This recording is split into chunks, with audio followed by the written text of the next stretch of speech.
is Matt McCarthy, and this is the small apartment investment problem. I already put most of the stipulations in here already. Just kind of built this from kind of the one that we were doing in class. So the first thing we got to do is figure out our loan amount. So that is just our acquisition price, and we're going to multiply that by our loan to value ratio. And then our monthly payment, we're just going to do PMT, and our rate is going to be the 6% divided by 12. Number of periods is going to be 30. It's right down here. Multiply that by 12. Our present value is going to be the loan amount. And then our depreciable base, it's basically going to be the same thing as our loan amount, but we're going to take our acquisition price and multiply it times this 85%. So that is that. Alright, so go to year 1 here. Projected gross income. Alright, so that is going to be our 575, and we're going to multiply that by our number of units, and we're going to multiply that by 12, because there's 12 months. So we get 27,600, and then this actually grows, so I'll move it out. Oops.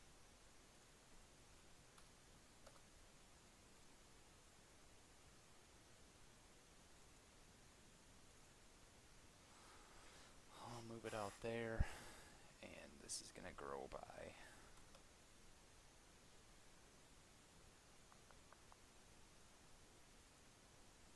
this grows by 30%.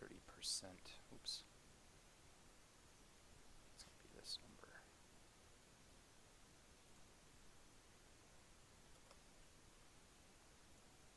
So rent's going to go up each year.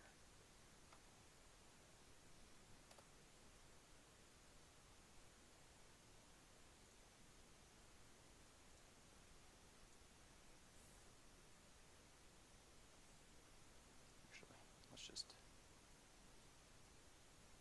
take a different route. I figured that out. This is why, because this is 3%, not 30%.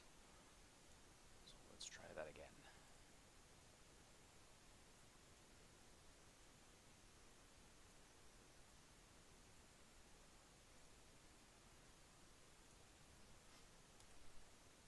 We'll take this times 1 plus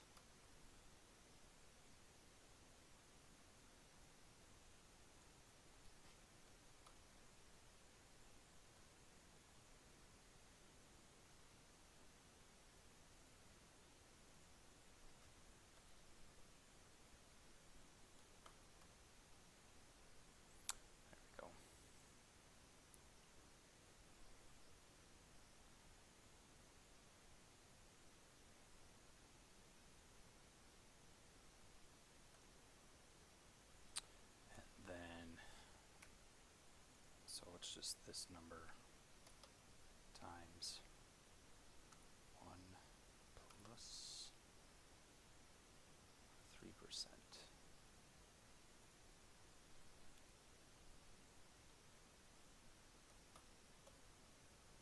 There we go. So vacancy. Our vacancy rate is just going to be this number times our actual vacancy rate, which is 10%. You can just drag that across. Oops. Keep forgetting to do that.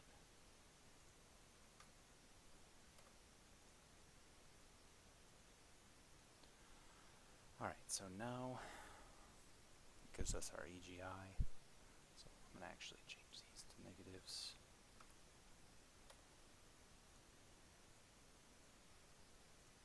And we're just going to sum these up.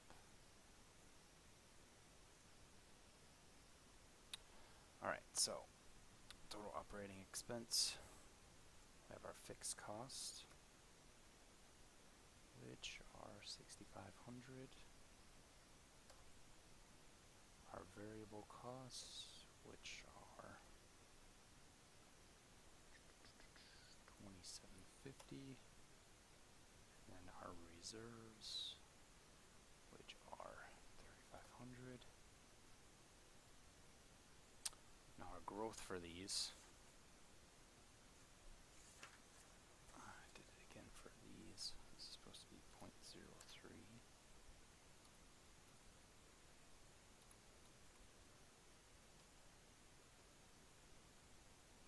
So those all grow at 3%.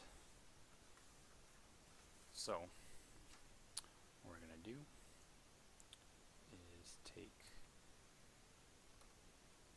this number multiplied by 3%. We're going to fix that. Make sure I grab the right one. Fixed. Make sure you do 1 plus.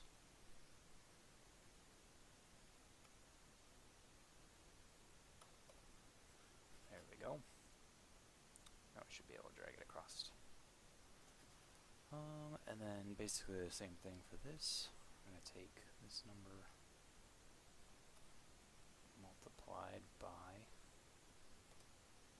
1 plus 3% variable expense growth. Make sure we fix that.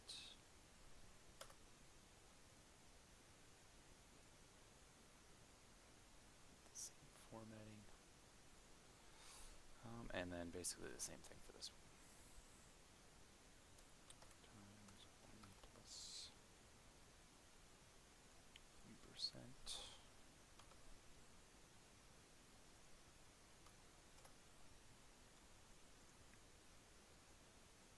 Move that over. Oops.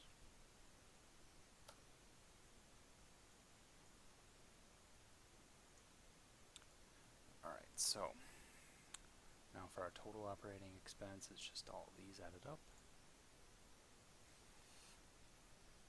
And then NOI is just our EGI minus our total operating expense. Just copy that across. And then our debt service is just our payment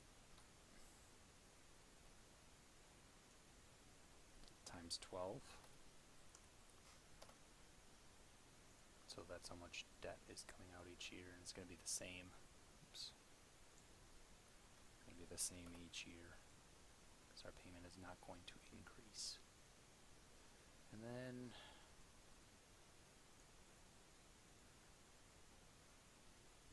they can stay red. Just auto sum those up. And then coming down here to taxable income. Basically, so the first part is our NOI. So we'll just do that. Copy those across. Our reserves is just going to be copied from above also, right here. Copy that across. Alright, so our interest, we actually have to put in a formula here. Cumulative payment, and then it's going to be our rate, which is that, divided by 12. And then our number of periods is going to be 30 times 12. And then our present value is going to be our loan amount. And then start period is going to be 1, end period is going to be 12 because it's for this year. And that should be, oops. Oh, and I have to put 0 because it's at the end.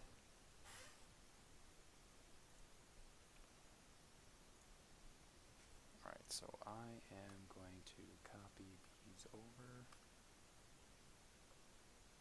So all I have to do is fix those, move that over, and then I can just change these numbers in here. This is going to be 13, 24 for year 2, and then year 3, it's going to be 25, 36. And we will change those. Alright, so for depreciation, it's just going to be our depreciable base, which is here. We're just going to divide that by our cost recovery period. And that's going to be the same for each year. Our depreciation is not going to increase. Oops.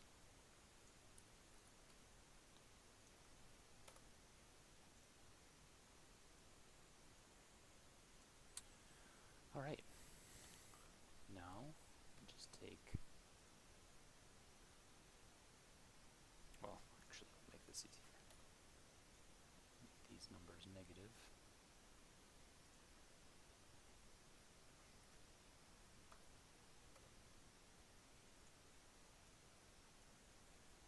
And then we'll just sum these up. It's our taxable income. Alright, so before tax cash flow, we already found that up above, so we'll just take those numbers down here.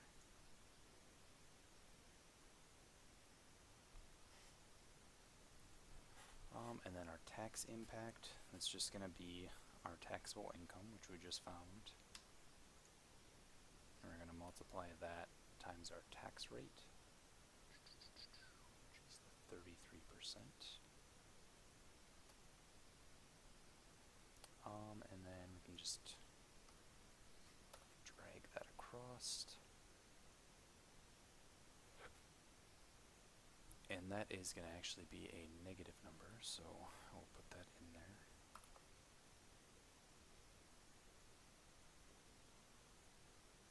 Now we can just auto sum. Alright. So now we're getting into the future sales price. So that is going to be, future sales price is going to be our acquisition price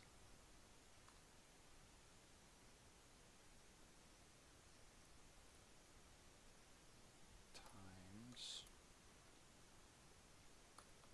1 plus our appreciation total.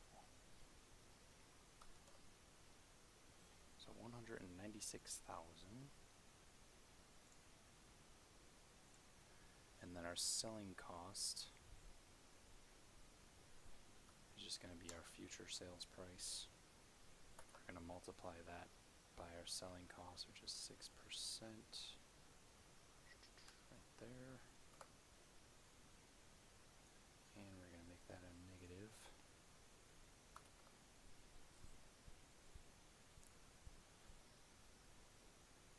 That gives us, if we sum these up, that gives us our net proceeds. And then our loan balance is going to be a present value function.